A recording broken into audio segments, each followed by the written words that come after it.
Hi, Ian Rees speaking. I'm going to give you a whistle-stop tour of the River Asker Community Project. We've been involved with the communities along the River Asker since 2018, where we prepared a plan of action and have been delivering on that plan ever since. And though it looks pretty in the picture, it is in fact failing Water Framework Directive, and the purpose of our work there is to try and reverse that decline. So here is the catchment just to the east of Bridport.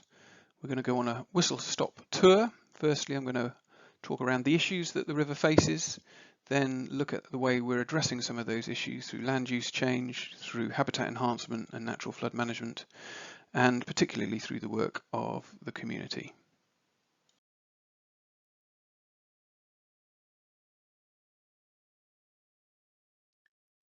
A significant issue facing the river is a subdued fish population, predominantly due to barriers like the one you can see, and the eagle-eyed amongst you will have spotted fish trying to pass that barrier and failing to do so.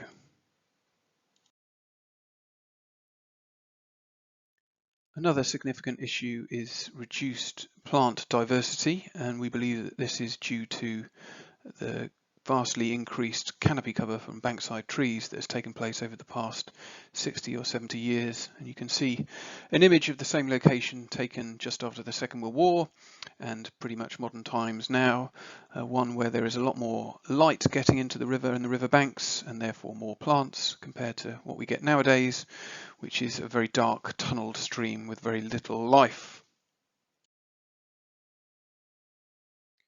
Finally, though it's not specifically mentioned by the Water Framework Directive, it is an agricultural catchment, and there are quite common issues associated with agriculture, such as diffuse water pollution, elevating silt levels and nutrients, which further cause problems. So we were going to look at that and see if it is a problem in itself.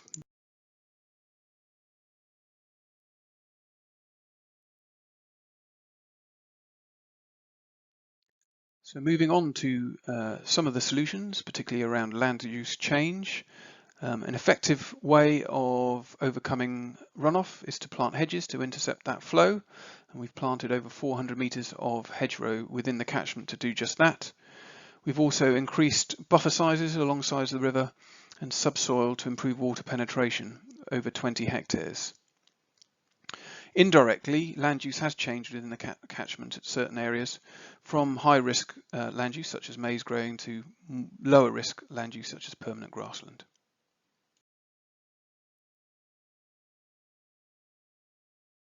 We've also been working with land managers in the catchment to look at how best to produce that grass, and are conducting a trial to look at different methods of producing food for cattle, but with much less environmental impacts.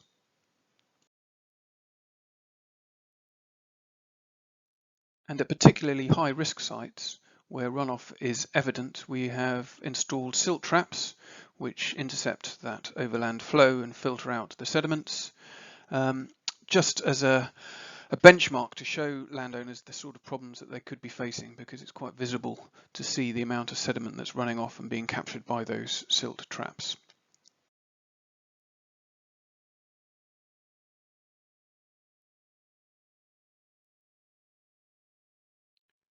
With the support of the Environment Agency, we've been doing a lot of natural flood management work within the catchment, either in the river itself, in drainage channels that lead directly to the channel, or across sediment pathways on the wider floodplain. And this involves increasing the large woody debris within the catchment to slow flows down and stop floodwaters accumulating in properties.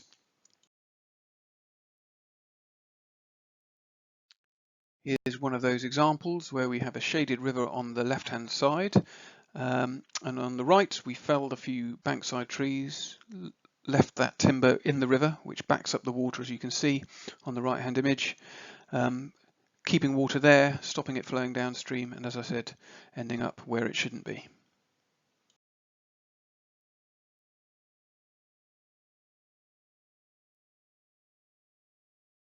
We've done a lot of this work with the community, which is a great part of this project. And one of the things that makes it quite different, you can see a couple of volunteers out there, not only installing natural flood management in the wider floodplain, but also creating habitat for young fish species in the form of a bank berm.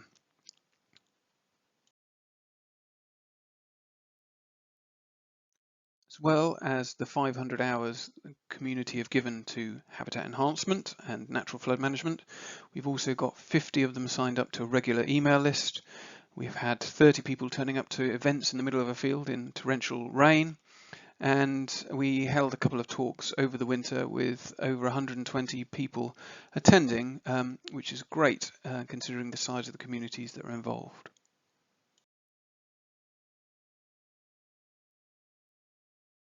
One of the successes of the community engagement is that 9 volunteers have trained up to become river fly monitors, 2 at the very advanced level. They're monitoring 5 sites.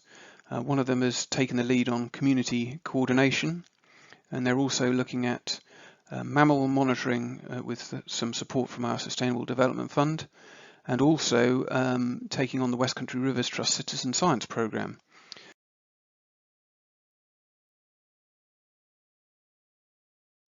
We're up to date with our work in the catchment so far, but once the restrictions of COVID-19 are lifted, we've got lots more planned, and I look forward to telling you about that in the future.